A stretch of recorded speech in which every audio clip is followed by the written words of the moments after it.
तुमच्या आमच्या गोष्टीमध्ये ही गोष्ट आहे उपदेशाची.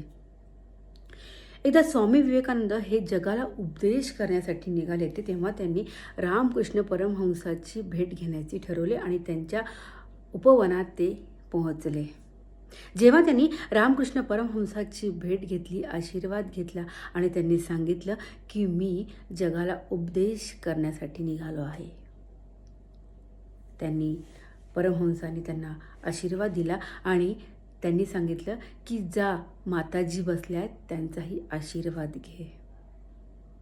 स्वामी विवेकानंद लगेचच माताजींकडे गेले. तेव्हा माताजी भाजी चिरण्यासाठी बसलेले होते. त्यांच्यासमोर भाजी होत्या पण चाकू नव्हता. जेव्हा स्वामी विवेकानंद म्हटले की मी जगाला उपदेश करण्यासाठी चाललोय, मला आशीर्वाद दे, तेव्हा त्या माताजी म्हटल्या की तिथं चाकू आहे, तो चाकू सर्वात प्रथम मला आणून दे. जेव्हा स्वामी विवेकानंद चाकू आणण्यासाठी गेले तेव्हा त्यांनी चाकू माताजींकडे दिला आणि माताजी म्हटल्या की आता तू जाऊ शकतो आणि तू सगळ्यात चांगला उपदेश जगाला देऊ शकतो, असा त्यांनी आशीर्वाद दिला आणि असं म्हटले की तू जगाला चांगलाच आशीर्वाद देशील.